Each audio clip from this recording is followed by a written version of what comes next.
Bonsoir à tous et à toutes et bienvenue dans cette nouvelle rencontre, un endroit où aller. Où ce soir, c'est une soirée spéciale avec notre partenaire lecteur.com qui est le site de la Fondation Orange. J'ai la chance d'être très bien entourée par les quatre finalistes, mais normalement ils sont cinq finalistes du prix du livre Orange Afrique 2024. Tout d'abord, je vais m'excuser à la place de Angelo Bayok, qui est un des finalistes qui était au Cameroun et qui n'a pas réussi à se connecter. Donc c'est moi qui vais avoir la lourde tâche de le défendre. Mais tout de suite, je vous présente, alors par ordre alphabétique, comme ça on ne froisse personne, euh, Moura Armel, pardon, bonsoir. Bonsoir. Alors vous avez un livre qui s'appelle Siral, l'antre de l'ogresse, qui est paru aux éditions Déméter. Je montrerai les visuels après. Nous avons Dibakana Mankessi. Bonsoir Dibakana. Bonsoir, Nathalie. Le livre, c'est Le psychanalyste de Brazzaville qui est paru aux éditions Les Lettres Mouchetées. Après, nous avons Harry Rabari pour Zakoa aux éditions Dodovol. Bonsoir, Harry. Bonsoir à tous, bonsoir Nathalie. Et nous avons Myriam Selami. Bonsoir, Myriam. Bonsoir, merci. Pour Je jalouse la brise du Sud sur ton visage, paru aux éditions Cérès. Avant que l'on commence à parler de ce prix Orange du livre Afrique, je tiens à dire à nos participants que ce prix Afrique Orange Afrique, c'est la sixième édition.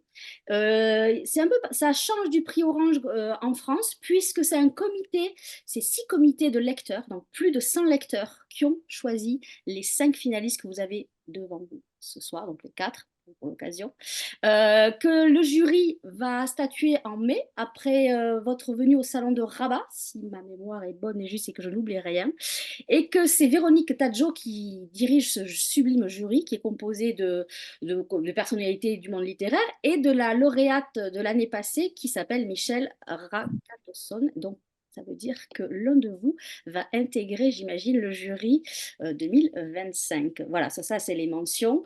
La condition pour que vous soyez sélectionné, c'était qu'il fallait que le roman soit écrit en français et édité par un éditeur africain, donc sur tout le continent africain. Les 6 comités, il y avait, de mémoire, je ne sais plus, il y avait la Côte d'Ivoire, le Burkina Faso, Madagascar, la Tunisie, le Mali, et un comité panafricain qui représentait 15 pays d'Afrique francophone. Voilà, je crois que je n'ai rien oublié. J'ai une question collégiale à vous poser. J'aimerais bien savoir ce que représente pour vous ce prix Orange Afrique. Alors, je ne sais pas qui veut s'y coller en premier. Personne? Allez, qui est à Madagascar, va s'y coller en premier. Elle est la plus loin géographiquement parlant. Bon, je connaissais pas du tout le prix avant l'année dernière. Je connaissais pas du tout avant que Michel Rakoutousson elle soit finaliste. Quand on m'a inscrit, j'ai dit bon, on m'inscrit. Maintenant que je suis finaliste, je réalise pas tout à fait qu'est-ce que c'est le prix Orange du livre. Mais on me dit toujours, c'est comme le Goncourt en Afrique, c'est comme bon. Quand je dis bon.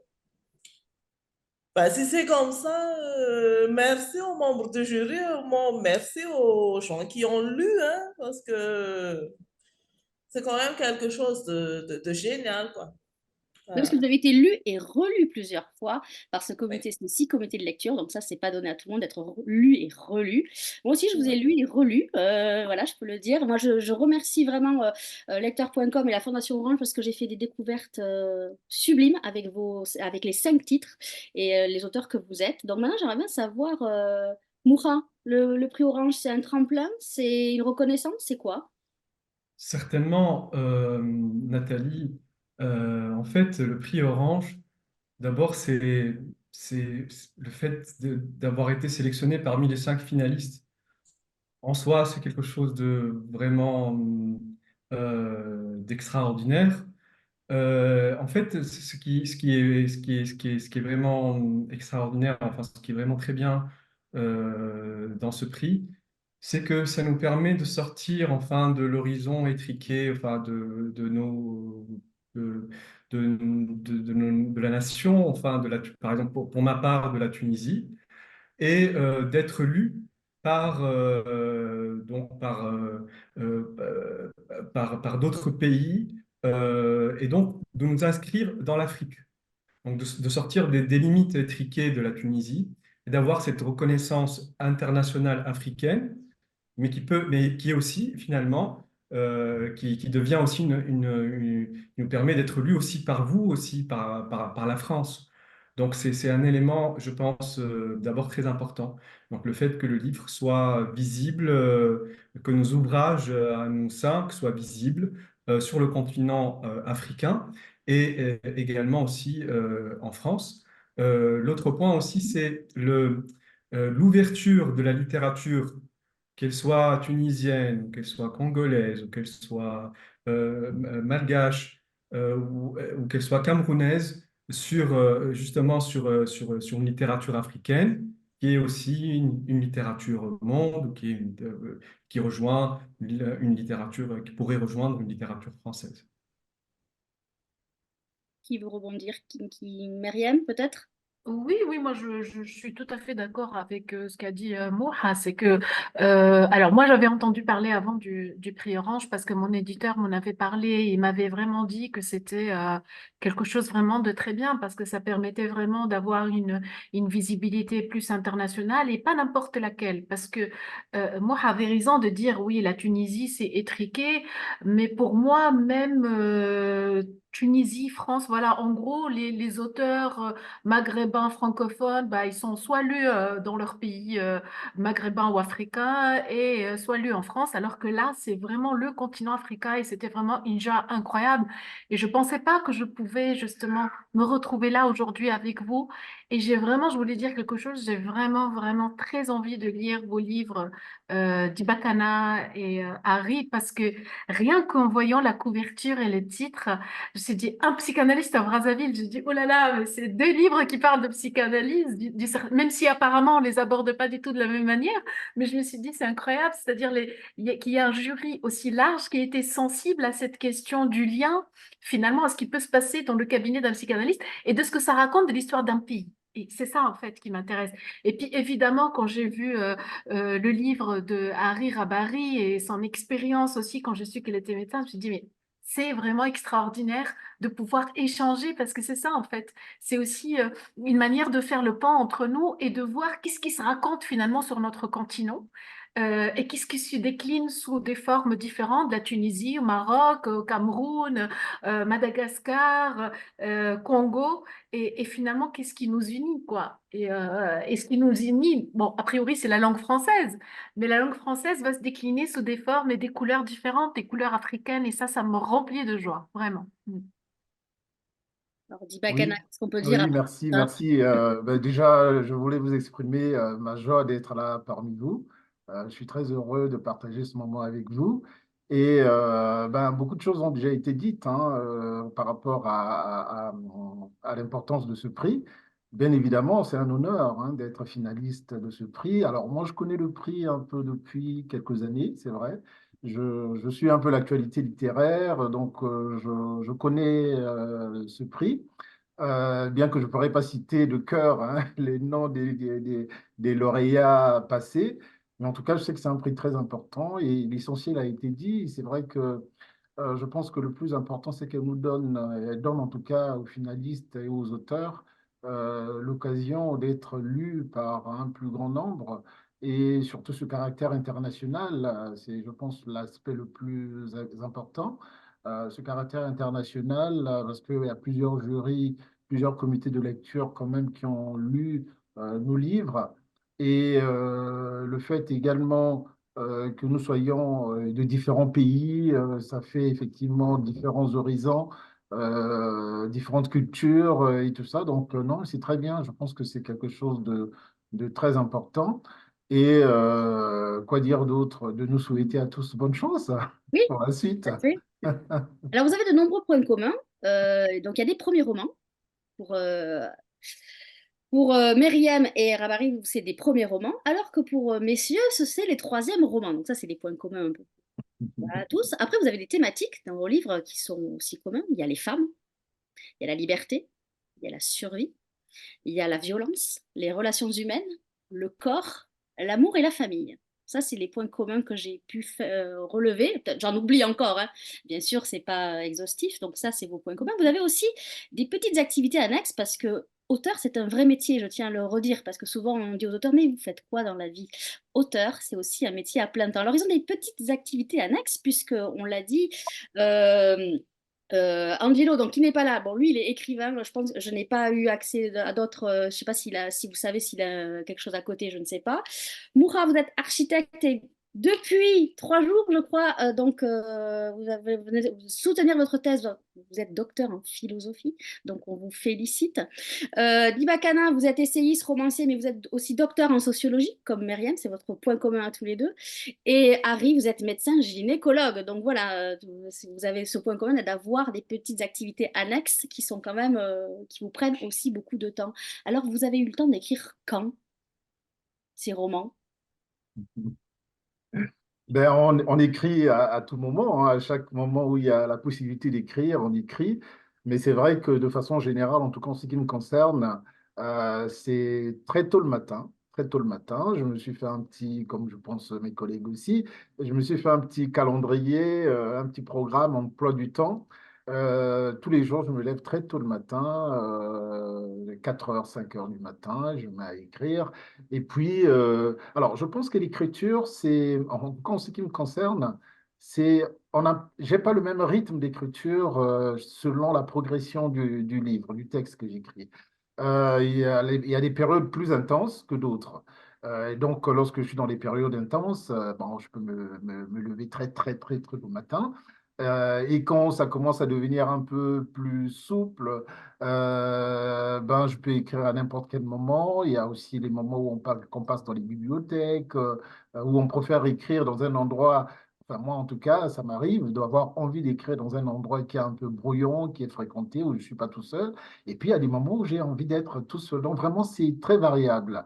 Et ben, les endroits où je suis avec du monde qui m'entoure, avec lesquels je partage rien du tout, hein, mais le fait qu'il y ait une ambiance, ça peut être une bibliothèque, mais ça peut aussi être un café.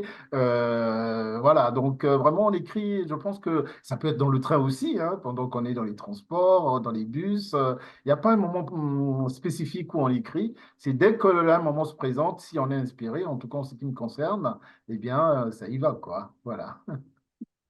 Et surtout, vous avez un vivier pour l'imagination avec vos métiers qu'il faut que Exact. des choses. Ça aussi, c'est très intéressant parce qu'il ne faut pas oublier Mm. que tous les auteurs sont des voleurs de vie et sont aussi des menteurs. C'est ce qu'on dit.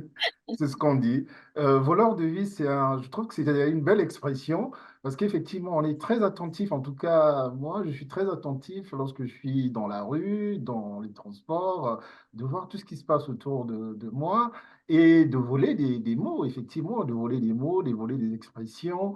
Ouais, voleur de vie, c'est pas mal comme expression. Un écrivain, c'est un voleur de vie, c'est pas mal comme expression, en effet. Et vous autres, vous écrivez quand? Je ne sais pas qui va intervenir. Prenez la parole spontanément, hein, Euh, moi, si je peux. Parce qu'il y a quelque chose que Dibakana a dit et qui me semblait très importante. Il y a vraiment des périodes dans un livre. C'est-à-dire, moi, par exemple, pour ce roman, j'avais des idées qui venaient comme ça dans le train, dans l'avion, le matin tôt avant d'aller en cours, parce que je suis enseignante. Donc, j'écrivais tout de suite le paragraphe et je me dis, je le laisse là. Je le laisse reposer, après je reviens.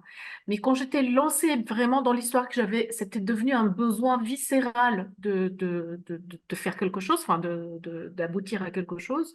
Je me suis enfermée pendant 6 bonnes semaines, vraiment toute seule, sans téléphone, sans Internet, sans rien du tout. Et pour moi, c'est essentiel parce que c'est vraiment la période intense, hein, dont vous avez parlé tout à l'heure, où là, ça sort, on met tout en place et tout. Et après, ça se calme un peu. C'est le temps de la relecture, du retour, voilà. Donc, c'est des rythmes vraiment très aléatoires, avec des périodes plus ou moins intenses. Mais toutes les périodes sont importantes. Même le rêve. Moi, ça m'est arrivé d'écrire en rêvant. C'est-à-dire, pendant le rêve, je me vois dans une phrase en train de rentrer des mots et tout. Donc, du coup, je me lève et la première chose, il faut écrire. Et on est complètement habité par ça, en fait. Voilà. Complètement.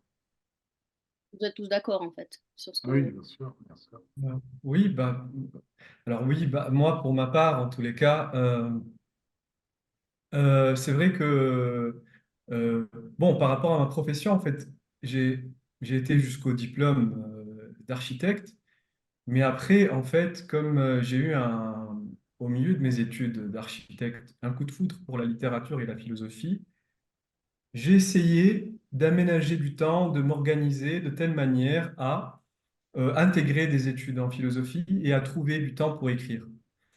Euh, Donc, au début, il était question de rituel. Donc, c'était très important pour moi, par exemple, d'écrire le soir. Il m'arrivait d'écrire, par exemple, même tard la nuit et de terminer à 5 heures du matin. C'est peut-être une habitude que j'ai héritée de l'architecture. Parce que c'est vrai que je me suis beaucoup inspiré finalement de mes études d'architecture pour faire des projets plus aboutis. Euh, en revanche, euh,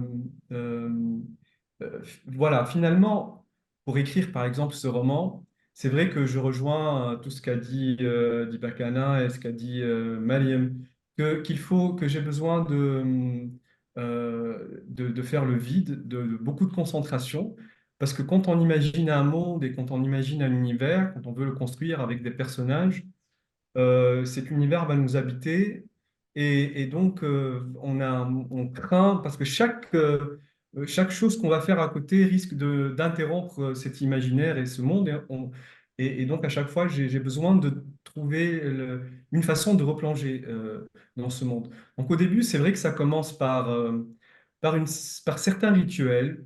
Donc je commence par écrire le soir.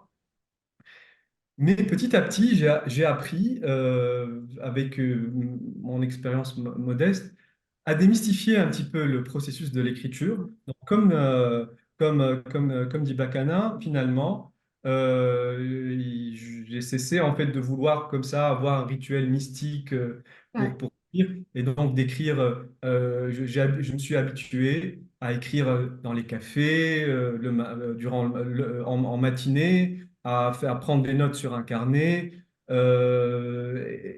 Et je pense que ça fait partie aussi du processus. Il y a autre chose aussi d'essentiel dont je voudrais parler.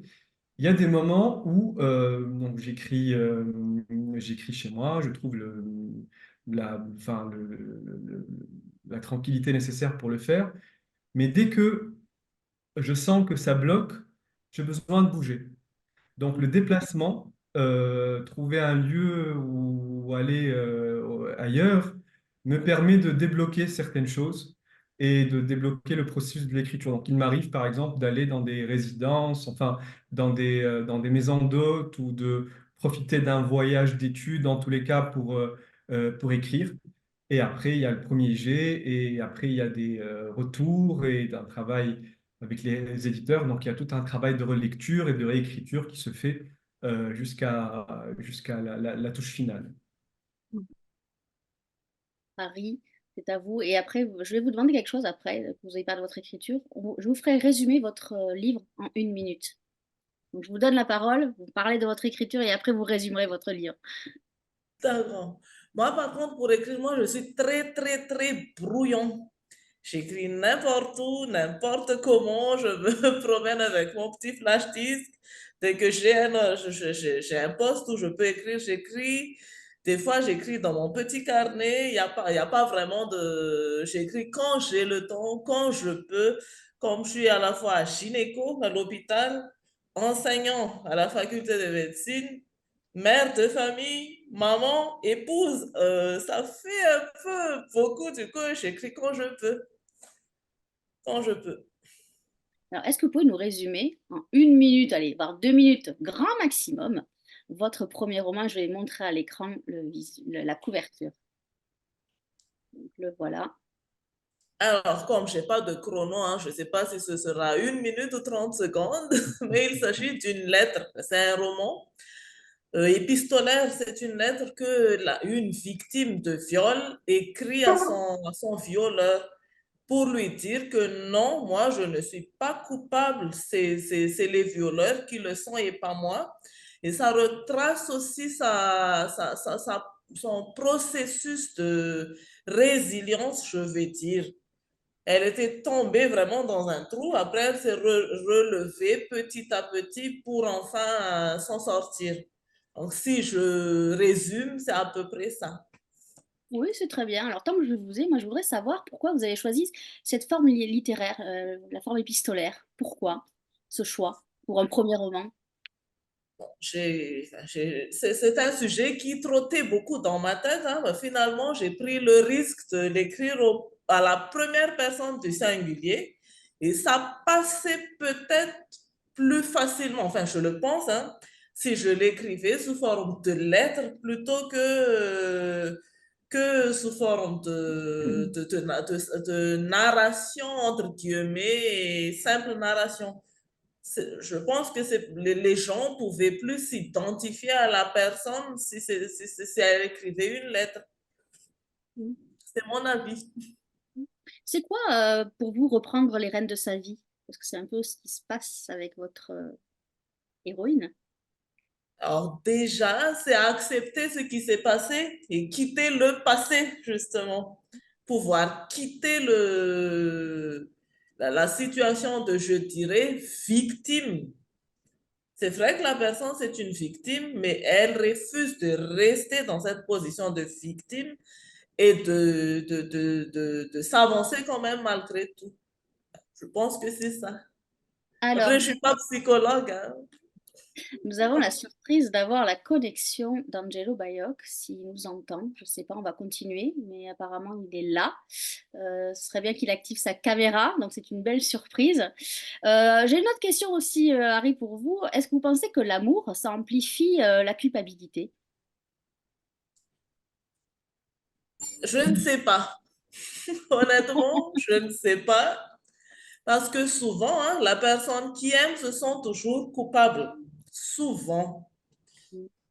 Donc, je pense que peut-être que oui, mais je ne sais pas. Bonjour Angelo, j'en profite.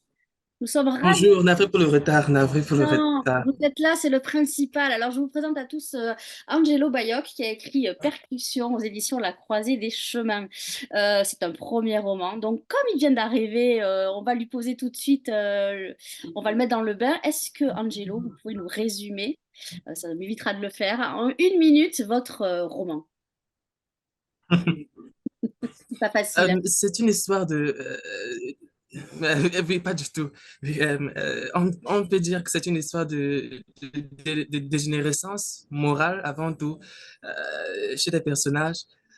On dit souvent écrivez ce que vous avez envie de lire. Et moi, j'avais envie de lire une histoire sur une famille et tout un tas de personnages qui perdent la tête, un peu comme dans les peintures de Bruegel. Voilà, déjà un peu tout un village qui devient fou. C'est principalement de ça dont il est question. Alors, je vais le montrer à l'écran, votre livre, Mhm. Percussion.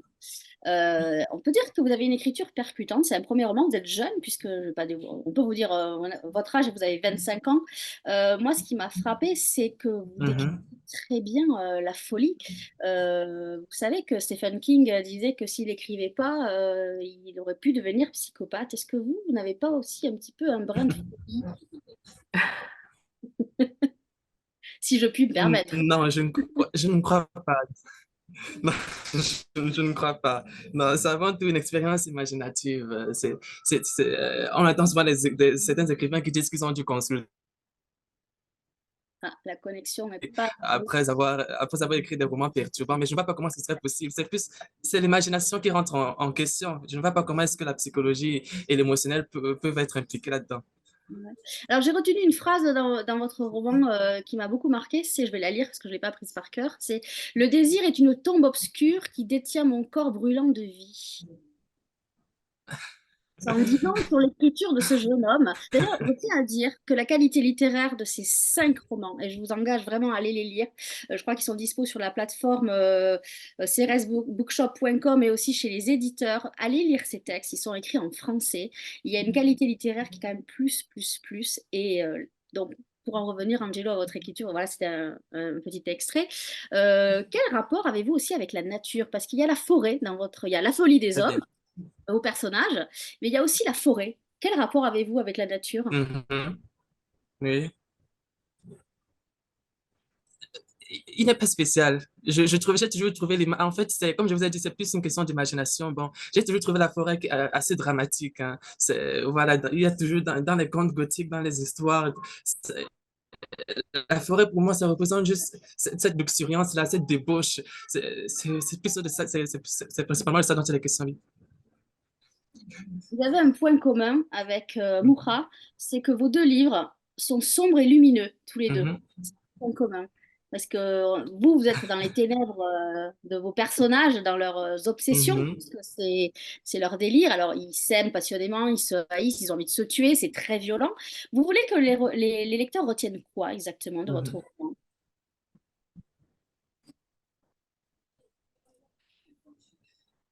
C'est pas très facile, hein, parce que je ne pense pas beaucoup au lecteur quand j'écris. Mais disons que tant que ça Ça, c'est bien. Il faut penser à reste soi quand on écrit. C'est Stephen King en aussi. lien avec le personnage, Ouais. exactement. Tant qu'ils ont appris quelque chose par rapport à eux-mêmes, tant qu'ils ont découvert quelque On vous entend chose pas de plus très ou moins bien. obscur, quelque chose qu'ils refusaient d'être spécifique. Bon, je disais, je ne pense pas beaucoup aux lecteurs quand j'écris, donc je ne sais pas ce qu'ils peuvent retenir. Je crois que c'est à eux de décider de ça. Parfait. Myriam, vous, c'est un premier roman.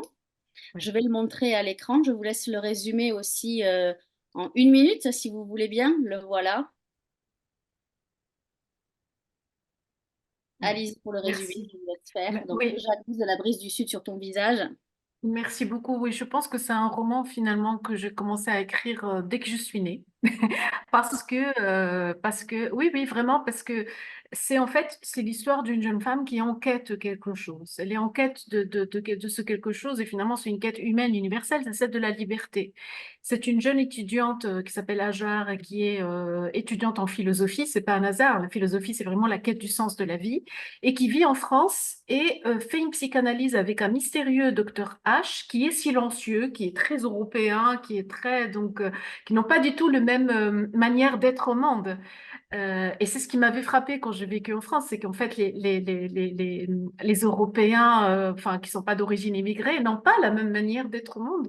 Et je me suis dit dans une analyse, qu'est-ce que ça va donner? Entre-temps, il y a eu la révolution tunisienne et donc Hajar se rebelle un peu contre le docteur H et contre toutes les formes de domination culturelle. Et elle va aller vers un psychothérapeute tunisien pour retrouver quelque chose d'elle-même finalement. Ensuite, elle revient 3 ans après vers ce mystérieux docteur H pour lui raconter ce qui s'est passé dans l'intervalle.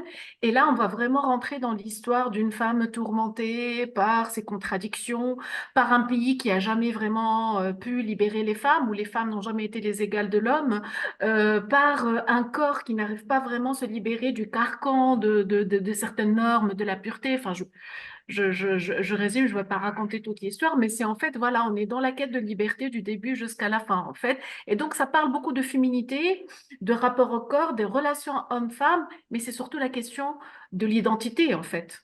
Qu'est-ce qui fait que nous sommes ce que nous sommes, femmes, hommes, tunisiens, africains, européens, etc. Voilà. Quel est votre rapport au corps, Myriam? Ah, c'est toute une histoire. Moi, en fait, je suis docteur en socio-anthropologie et je suis spécialiste du corps. Donc, je fais ma thèse C'est pour ça que je me reconnais beaucoup dans les propos de Hari Rabari. Il y a aussi Dipakana, je pense, parce qu'il est sociologue. C'est qu'en fait, j'ai toujours étudié théoriquement le rapport au corps parce que le corps est quand même vecteur d'identité. C'est pas rien, aussi bien des identités de genre, de couleur de peau, d'appartenance, etc.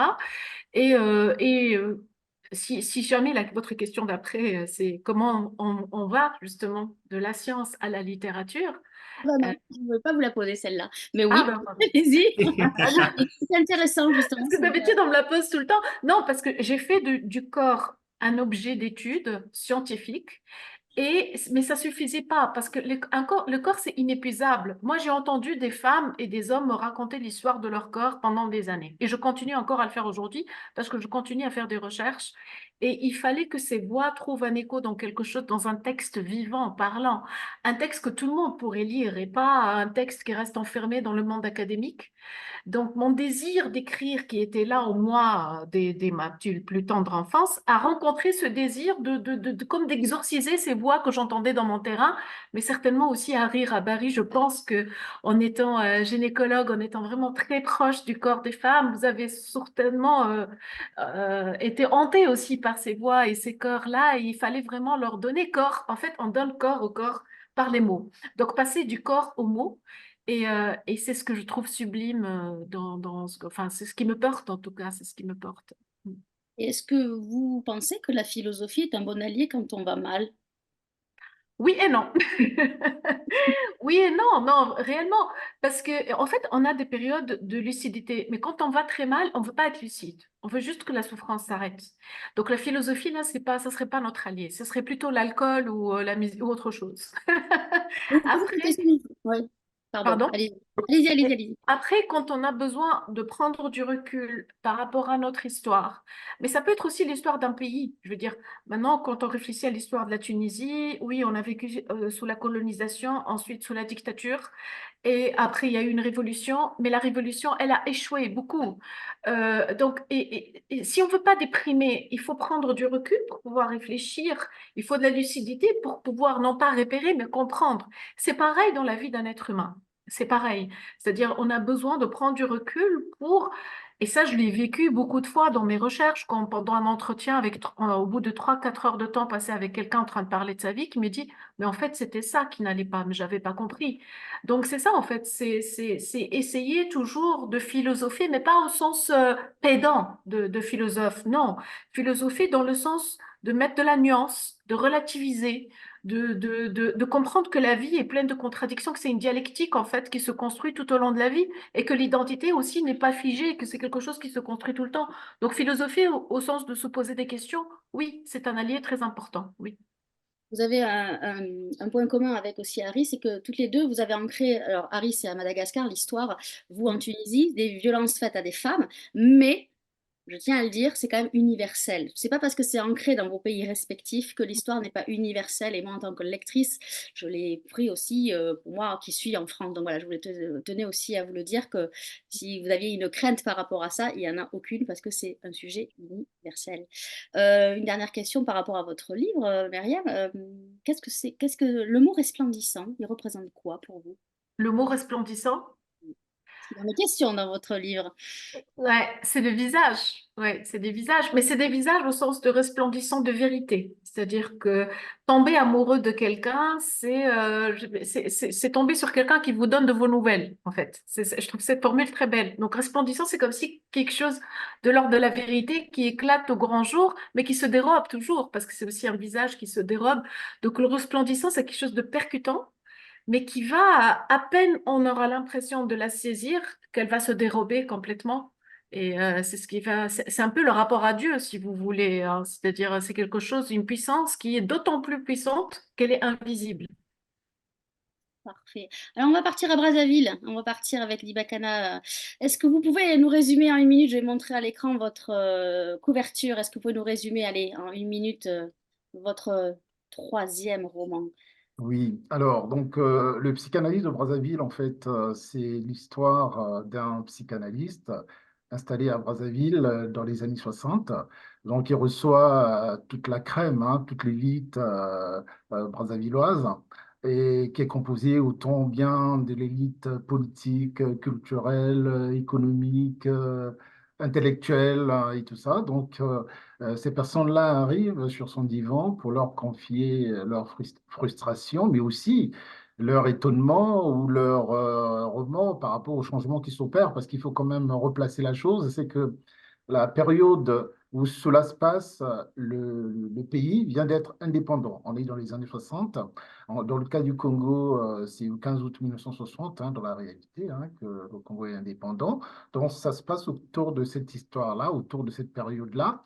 Et donc, on suit l'histoire donc, du docteur Kaya qui reporte qui a fait un des comptes rendus de ses analyses dans un carnet, dans un journal.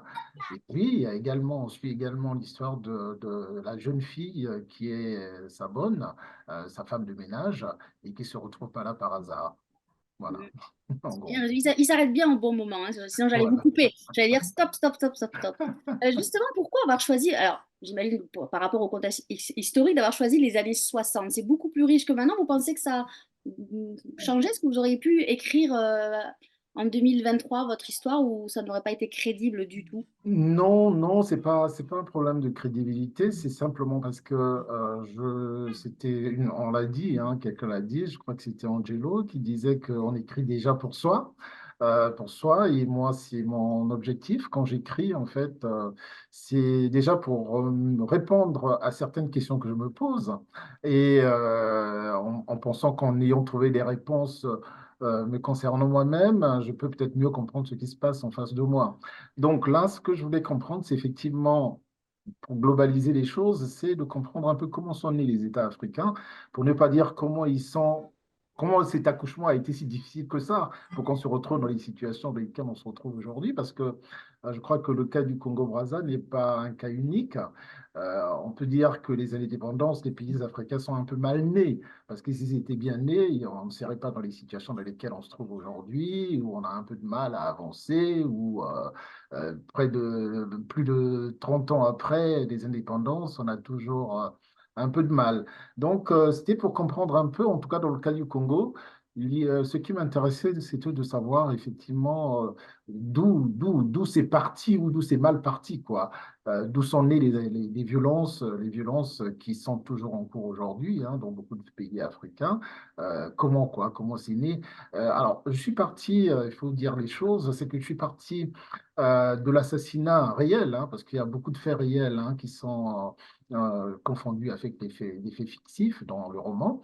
Je suis parti d'un fait réel, c'est l'assassinat des trois hauts fonctionnaires, parmi lesquels un procureur de la République, le tout premier procureur de la République congolais, qui avait été enlevé une nuit de février 1965 et qui a été assassiné avec deux autres, le président de la Cour suprême et puis le directeur de l'information, les tout premiers cadres, quoi, on va dire, à occuper ces fonctions-là, qui ont été enlevés. Jusqu'à ce jour, on n'a jamais su qui les avait enlevés et pourquoi.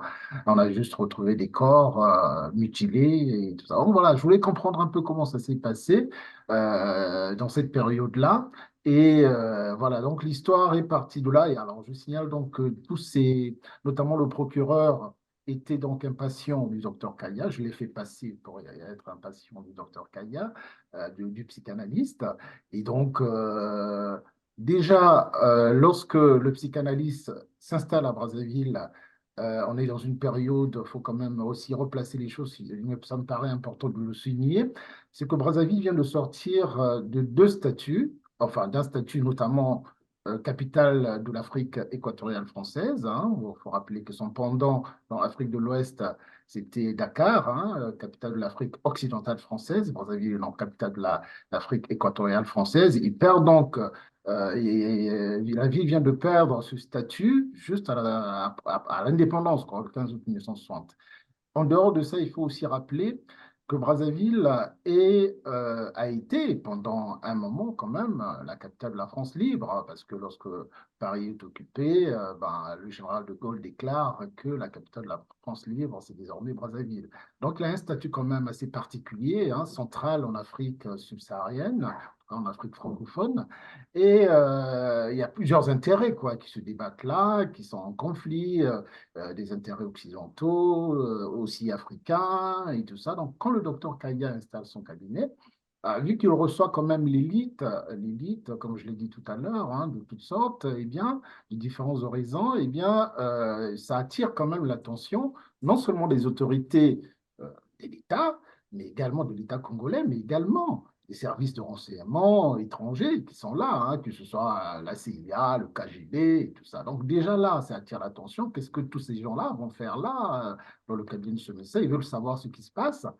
Mais en dehors de ça, cette attention va être accrue lorsque justement ce procureur de la République va être enlevé et assassiné. Alors là, ça sera le bouquet projecteur à fond sur le cabinet pour chercher à comprendre ce qui se passe. Et la jeune fille qui lui sert de bonne va jouer un grand rôle justement dans tout Ce qui est ça. bien avec votre roman, c'est que c'est à la fois historique, on apprend plein de choses, c'est une enquête policière, d'espionnage, il se passe plein de choses. Bon, on va pas se mentir, vous quand même aussi, vous brisez un peu le secret médical, puisque nous, on a accès au journal du docteur Gaël, ça c'est pas bien, c'est mal, hein, ce que vous avez fait, hein. C'est mal, Ah, c'est effectivement. mal, hein. Bon, après, c'est une fiction, donc voilà. Moi, je voulais savoir, est-ce qu'il faut toujours se méfier des apparences, Ibakana? Parce qu'il est beaucoup de questions d'apparence aussi. Les apparences sont parfois trompeuses. Ah oui, oui, oui, justement, les apparences sont souvent trompeuses et moi, je pense que le rôle enfin, l'un des rôles de l'écrivain, c'est justement d'aller au-delà des apparences, de nous dire ce qui se cache justement dans nos comportements, dans nos façons d'être, parce que l'avantage qu'on a lorsqu'on est écrivain, c'est qu'on devient une sorte de dieu, quoi. Parce qu'on peut non seulement créer des personnages, mais également leur faire penser des choses et leur faire faire des choses. Et en fait, cela permet effectivement aussi de, de vraiment montrer la complexité de nos vies, hein, la fragilité de nos vies et aller effectivement au-delà des apparences. Et donc, ce que vous venez de dire, dans votre question, il y a aussi, je pense, et c'est important de le signaler par rapport à ce que j'ai tenté de faire dans le livre, j'ai voulu aussi aller au-delà de l'apparence, effectivement, mais aussi au-delà de nos comportements visible parce que, bon, il y a beaucoup d'aspects un peu surréalistes, enfin, en tout cas que le regard occidental considérerait comme surréaliste, mais qui, par exemple, en ce qui concerne ma culture d'origine en Afrique subsaharienne, qui est commun, quoi. Par exemple, ces hommes qui se transforment en léopards, parce qu'il y a une des patientes, par exemple, du docteur Kaya, qui vient justement sur le divan du psychanalyste parce qu'il ne comprend pas ce qui se passe chez elle, parce que, dit-elle, son mari se transformerait en léopard, par exemple. Donc là, vraiment, on est, comme vous disiez tout à l'heure, au-delà des apparences, c'est-à-dire qu'il y a l'apparence, effectivement, la personne est une personne, c'est mon époux, mais alors que finalement, ben, il est peut-être autre chose, quoi. Et là, dans le cas précis, c'est, voilà, un léopard. Et est-ce que la vérité, ça rassure toujours? Alors, la vérité, il me semble que ça rassure pas toujours. C'est-à-dire qu'il y a des choses qui sont importantes d'être tues. Il est préférable que certaines choses soient tues, mais parfois c'est nécessaire, effectivement, que la vérité peut faire du bien, mais vraiment c'est un objet à manipuler, il me semble, avec beaucoup de dextérité, parce que parfois la vérité arrive à faire plein de dégâts, quoi. Alors maintenant, on va partir dans un univers complètement différent. On va partir avec Moura. Moura, je vais montrer la couverture de votre livre. Est-ce que vous pouvez, c'est un conte. Le voilà, Siral, l'antre de l'ogresse. Est-ce que vous pouvez nous le résumer, si vous pouvez, en une minute, comme vos confrères et consoeurs? Alors, Nathalie, en fait, tout part finalement de moi. Je me souviens que pour moi, l'école primaire, il y avait quelque chose de très cruel dedans. Donc, je vivais pas ça très très bien. Et je me rends compte finalement que c'était une histoire de lutte des classes. Bon, moi, j'ai toujours fait partie de la classe moyenne. En banlieue, il y avait une classe plus aisée qui était. Et donc, il y avait je sais pas, une certaine cruauté. Donc, je n'étais pas très, très bien. Après, je rentrais de l'école et je me rendais chez ma grand-mère maternelle. Et c'était une demeure vraiment pleine de mystères pour moi. C'était une demeure immense. Et je sentais une certaine forme aussi de déchéance que je ne comprenais pas.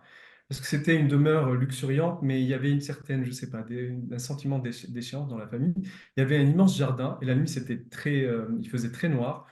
Donc, je prenais mon goûter chez ma grand-mère. Et c'est euh, dans cette maison que j'ai ressenti des sensations, des premières sensations étranges liées à la narration. Parce que ma grand-mère, qui venait de Djerba, qui était pour moi une île fascinante, c'était mes origines, mais des origines qui m'étaient énigmatiques, nous contait des contes, des récits d'ogres. Et donc, je sortais après ces récits pour rentrer chez moi. Et je passais par le jardin et par la demeure, il faisait noir, il n'y avait pas de lumière. Et mon imaginaire était en action. Et donc, j'imaginais, je peuplais ce jardin, cette demeure d'ogre, de djinns, etc. Donc, à partir de là, finalement, donc ce roman, c'est quoi? En fait, il raconte l'histoire de quatre sœurs. Donc, c'est un roman-conte. Quatre sœurs, Emne, Aziza, Yasmine, Laïla. Alors, le père part en pèlerinage et donc ils habitent quelque part dans une temporalité intemporelle, mais liée quelque part à l'époque arlabide en Tunisie. Et dès que le père part à la Mecque en pèlerinage, il y a une ogresse qui débarque et qui a pour, qui veut en fait rentrer dans la demeure et qui veut dévorer les quatre filles. Mais entre-temps, le père a emmené le chien vers au derviche et il lui a jeté un sort pour que le chien soit un fidèle protecteur et pour qu'il soit invincible et pour qu'il les protège convenablement. Mais malgré cela, l'ogresse va déjouer un petit peu enfin, les barrières, va pouvoir rentrer dans la demeure en se faisant passer pour une tante et elle va kidnapper la plus jeune, Leila. Elle va partir avec dans son antre. À partir de là, les trois sœurs qui restent vont aller chez le derviche pour résoudre le mystère et découvrir le lieu où réside l'ogresse pour, trouver la trace de Leila. Donc c'est à partir de là, en tous les cas, que c'est dans ce roman, enfin, conte à la fois avec une dimension ésotérique qui explore enfin, une dimension obscure dans les contes maghrébins que j'ai construit ce récit. Moi, je voudrais savoir si les cicatrices sont des forces ou des faiblesses pour vous. Parce qu'il y a beaucoup question de cicatrices dans ce conte. Alors, les cicatrices, c'est lié à la vie. Donc, on ne peut pas vivre. Quand on vit, on va forcément être écorché. Donc, les cicatrices, c'est aussi à la fois, donc c'est une fragilité, mais c'est aussi une forme de résistance par rapport à des forces, je ne sais pas, dans la nature et dans les lois humaines qui sont très violentes et auxquelles on essaye de faire face.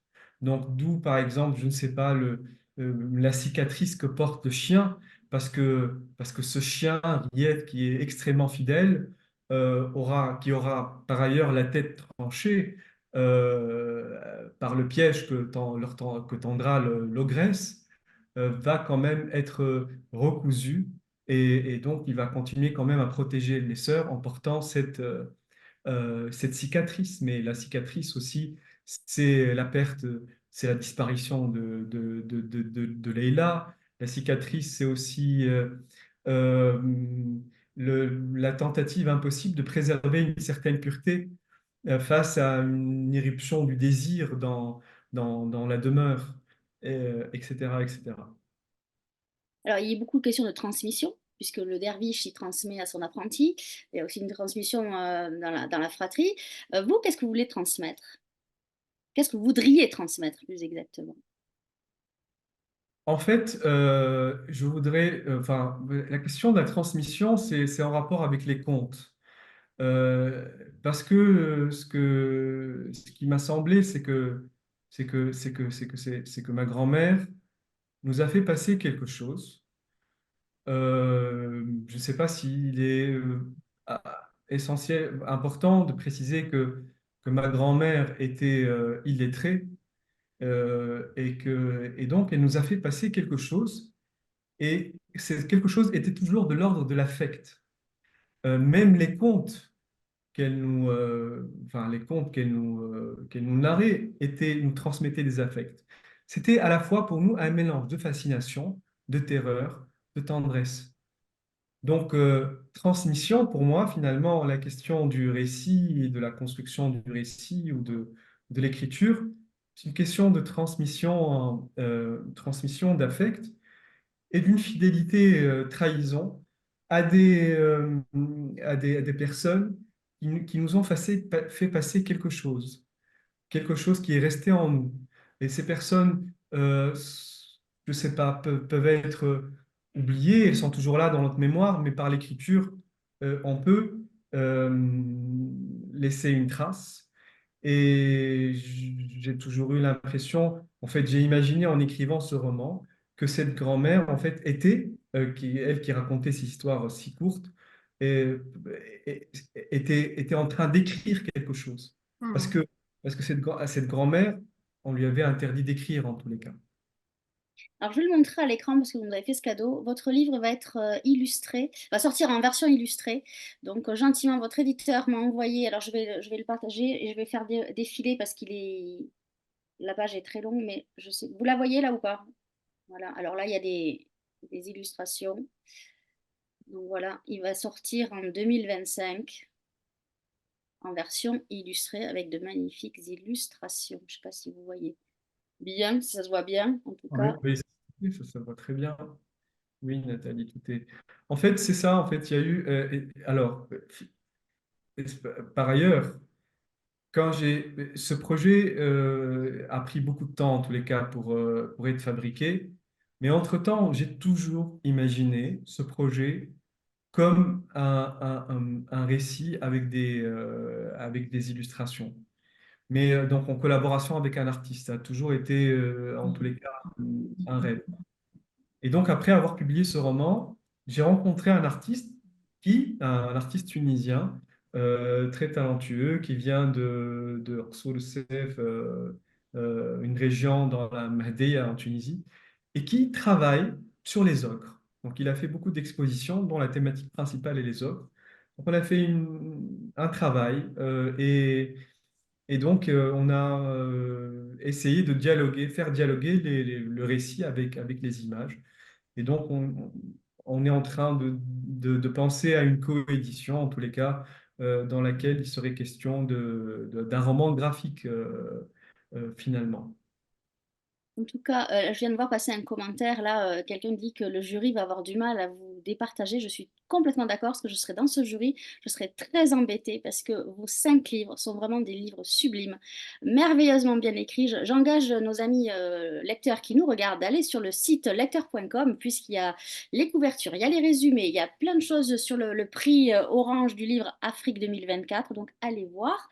Ben, je vais vous donner à chacun le mot de la fin. Dire si vous avez une question à poser à quelqu'un ou dire un mot tout simplement. Allez-y. Je vous laisse la tribune ouverte. Ne vous battez pas, hein. Angelo, peut-être? Allez, Angelo. Parce qu'on n'a pas beaucoup entendu Angelo. Angelo, est-ce que vous avez quelque chose à dire au jury, à dire à qui vous voulez? Ah, eh bien, j'ai été surpris même d'être arrivé jusque-là. Donc, je suis juste je vais juste te dire que je suis reconnaissant pour tous ceux qui ont soutenu le livre jusqu'à présent et que le soutiendront encore après ça. Et voilà, merci à eux. Alors, c'est Percussion aux éditions La Croisée des Chemins. Retenez bien ce titre, Percussion au pluriel aux éditions La Croisée des Chemins. Myriam. Je voulais juste dire mon bonheur d'être là, une fois encore. Je suis très heureux d'être là et d'avoir justement autour de moi tous ces bons auteurs. Je suis effectivement d'avis. J'ai lu quelques-uns, mais pas tous, malheureusement. Donc, non, je suis très heureux d'être là et je pense que quel que soit le gagnant, ce sera de toutes les façons une bonne décision du jury, quoi, parce que je pense que effectivement tout le monde mérite de remporter ce prix parce que c'est des auteurs de qualité que j'ai autour de moi. Alors, c'était Dibakana Mankessi pour le psychanalyste de Brazzaville aux éditions Les Lettres Mouchetées. Myriam, un Moi, mot. j'ai dit mon mot de la fin au début parce qu'en fait, Oui. voilà, je suis vraiment très joyeuse, non? Et vraiment, j'ai hâte de vous rencontrer tous et toutes. Et j'ai hâte d'échanger autour de nos livres et surtout de vous lire parce que je n'ai pu lire que bien sûr que moi, parce qu'on est tous les deux en Tunisie, mais on a vraiment hâte de lire, de découvrir vos livres et aussi vos personnalités. Myriam, Merci beaucoup. Je jalouse la brise du Sud sur ton visage aux éditions Cérès. Harry, un mot. Euh, Merci à tout le monde, hein. Je réitère mes remerciements à l'endroit de tous ceux qui ont lu et tous ceux qui liront. Et surtout que, quelle que soit la blessure, quelles que soient les cicatrices, quelle que soit la situation, il faudrait toujours se relever et continuer à marcher. Donc, ce serait ça mon message. Donc, Harry Rabari avec le titre Zakoa aux éditions Dodovol. Ça, c'est à Madagascar. Hurrah, le mot de la fin. Le mot de la fin, c'est que là, on oublie, on met de côté le prix, la finale et tout ça. On est en train de faire une rencontre, des échanges, un très bel échange. Donc et donc, j'éprouve beaucoup de plaisir à vous connaître à vous connaître Nathalie, à connaître Deepak Khanna, à connaître Angelo Bayok, à connaître Harry, je connais aussi Selemi. Enfin, en tous les cas, et j'ai envie aussi de me plonger dans vos univers. Et je pense aussi que la rencontre qui aura lieu à Rabat sera aussi pour nous l'occasion de nous connaître davantage et d'échanger davantage. Donc, Mm. c'est ce plaisir-là qui est le plus essentiel. Mm. Hurrah Harmel avec Siral, l'antre de l'ogresse aux éditions Déméter. Pour les chanceux qui pourront aller à Rabat, ce sera en mai, j'ai pas la date exacte, ça sera sur le site lecteur.com, vous pourrez aller à la rencontre de ces fabuleux auteurs, il faut aller les soutenir. C'est toujours bien d'aller dire ce qu'on a pensé d'un livre si vous avez eu la chance de le lire, ou alors aller acheter les livres aussi de ces auteurs, parce que vraiment, moi je remercie du fond du cœur Anaïs, Françoise de la Fondation Orange, parce que ça m'a permis de découvrir 5 merveilleux auteurs que je n'aurais jamais lus sans cette rencontre. J'ai découvert des textes magnifiques, vraiment, je le redis. Je ferai un énorme joker pour voter parce que je voterai pour les 5 personnes en même temps, donc je ne suis pas un bon juré. Mais en tout cas, allez en librairie et j'espère qu'ils seront bientôt diffusés en France. Mais sinon, allez sur les sites des éditeurs, on vous remettra toutes les mentions en commentaire sous la rencontre. Moi, je vous remercie infiniment d'avoir été à mes côtés. Merci Angelo d'avoir réussi cette connexion impossible du Cameroun, puisqu'il était au Cameroun. Henri était à Madagascar. La Tunisie était représentée par Myriam et par Moura. Et donc, le Congo-Brazzaville était représenté par Dibakana. Mais lui, il est en Paris, donc il a triché un petit peu. En tout cas, je vous remercie. Je Et vous la France était représentée par Nathalie. Ouais, merci. En tout cas, je vous souhaite à tous une bonne soirée. Je croise les doigts pour vous et bravo aux futurs vainqueurs et peut-être qu'on le retrouvera bientôt. En tout cas, nous, on se retrouvera le 7 mai au soir. On partira avec Tiffaine Ozière pour un roman qui s'appelle Assise, qui est paru aux éditions Stock. Mesdames, messieurs, je vous souhaite une bonne soirée. Merci. Et Merci. merci Merci beaucoup. infiniment. Merci beaucoup.